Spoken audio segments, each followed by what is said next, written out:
Hello Capricorn! Welcome dito sa aking channel, Kapalaran 888. Welcome guys sa inyong lahat.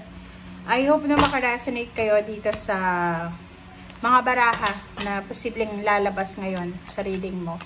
So Capricorn, please connect your intuition sa lahat ng mga baraha na to. Okay, so gamitin natin ang ating intuition sa panunood, Capricorn. Okay, so this is the third week of October. So, ang bilis, diba?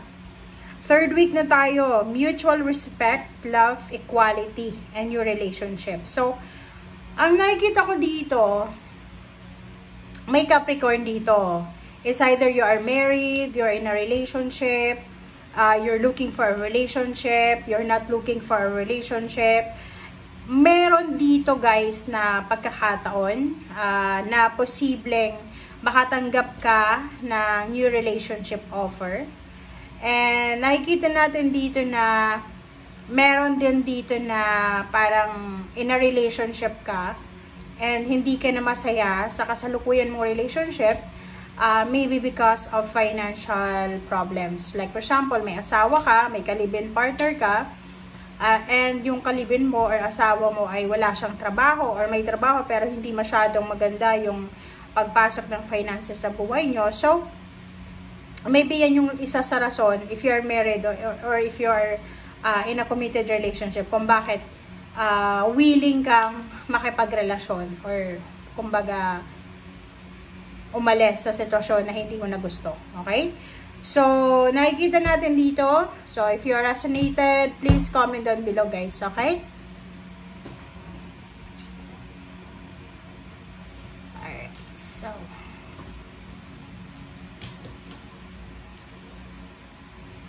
Okay. Dito tayo sa second deck. Capricorn.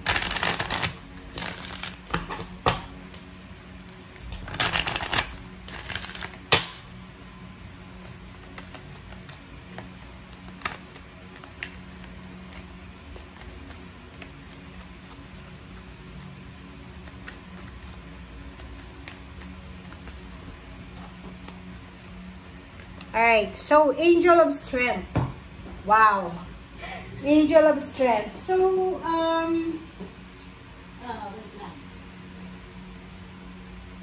so, if ever lang, okay, if ever lang, meron sa inyo dyan, na Capricorn, na yun nga, sabi ko, you're in a relationship, and parang hindi ka na masaya sa relationship mo. Okay? Sinasabi ng barahan na there's a 5 number here, 50, na medyo nagpapanik siguro kayo. Maybe nasa below 30 years old ka, below 25 years old, or below 20, parang ganon. And maaga kang nakipagrelasyon, ang problema lang is nag-aalala ka para sa future mo kasi parang feeling mo yung future mo ay walang patutunguhan, lalo na sa relationship. So, itong strength card na to ay nagsasabi sa'yo, Capricorn, na you need to be strong. Kasi lalo na kung may asawa ka and may kalibin ka, boyfriend, girlfriend, sa linggong ito ay may mga posibilidad na magkaroon ka ng third party or tumanggap ka ng love proposal or kung ano pa man.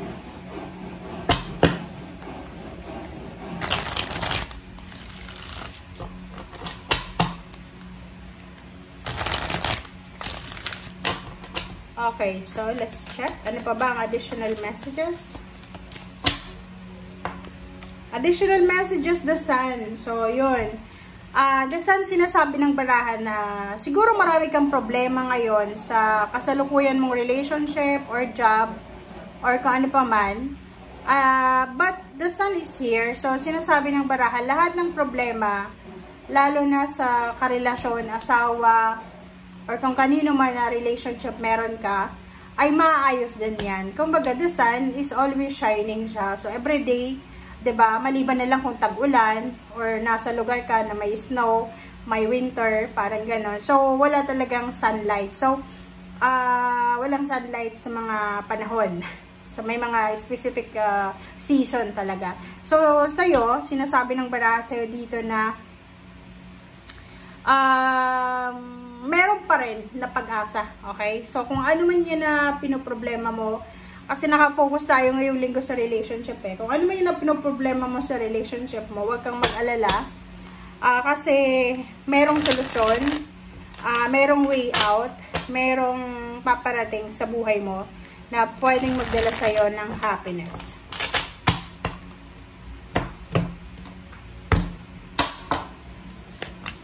Alright, so 9 of Rods and 6 of Cups. So parang nakikita ko sir dito Capricorn na medyo napapagod ka na. Maybe dumaan ka sa pagsubok. Like relationship, pamilya, trabaho, negosyo, spiritual. May mga pagsubukan na pinagdaanan sa nakaraan na siguro sa ngayon, hindi mo pa rin malampasan. So, ang nakikita ko sir dito na you are willing to parang hanapin, 'di ba? You're willing to take risk para hanapin kung saan mas maliwanag, kung saan mas maganda yung lugar, yung location, o kung saan mas maayos yung sitwasyon. Parang ganun. So, please comment down below if you resonated. Kasi eto, pagod ka eh. Maybe this week, marami kang marirealize. This is a realization week para sa'yo. Na siguro may isip mo na simula nung bata ka pa, yung past mo, ganun pa rin hanggang ngayon. So, nakikita ko sure dito na mag-iisip ka ng paraan para makaalis sa, for example, relationship na toxic, or yun nga, kahirapan sa pera, nagmamahalan kayo pero wala kayong trabaho pareho. So parang nakikita ko sir dito na dahil sa pagod mo ay or dahil sa past mo, dahil sa paghihirap mo sa nakaraan, ay posibleng makakapag-isip ka ng pagbabago talaga. So mag-iisip ka ng paraan para mabago kung ano man yan. Okay? Okay, so mag-iingat lang kayo kasi yun na nga, sabi ko sa'yo, nasa tamang relationship ka, nasa tamang commitment ka. Ang problema lang talaga pera, okay? And yung dasal na ito, mag-iingat ka kasi isa lang na judgment or isa lang na desisyon ang gagawin mo, posibleng masira itong kaligayahan mo. So, ibig sabihin, pag natukso ka, nagkaroon ka ng relasyon, ay posibleng okay, nag-enjoy ka, nasira yung relationship mo, pero may possibility karma, may possibility na karma na dumating sa'yo. So, kaya nga nandito yung The Hermit and High Priestess kasi sinasabi na bago tayo makipag-commit sa relationship or sa kung saan pa man, make sure na pag-isipan natin. Huwag tayong magpadalos-dalos. Okay? Lalo na kung in a relationship kayo. Make sure na yung mga temptation na yan, na third party ay, kung ayaw nyo na sa kasalukuyan yung karelasyon, sabihin mo. Diba? This is your energy, Capricorn.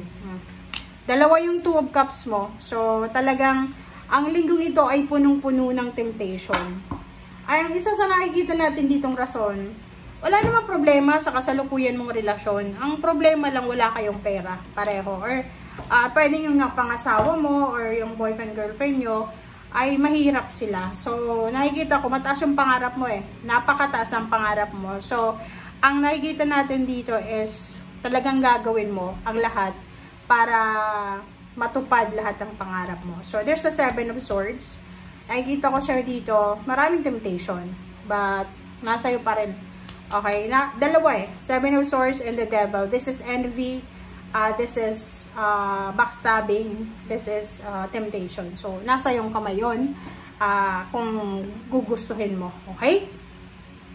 Basta nandito si Angel of Strength para bigyan ka ng lakas loob. So, if in case na sa linggong ito ay makipag-date ka online, lalo na yung iba na gustong makapag-asawa ng ibang lahi. So, if makipag-date ka online, or makipag-date ka sa literal na dating, make sure na yung taong karelasyon mo ngayon ay makipaghiwalay ka. Kasi, ang baraha mong ito ay nagsasabi sa'yo na may kaakibat na karma. Yung kaligayahan na mararanasan mo, because of third party, kasi masaya yun eh, sa una masaya, may kapalit siya.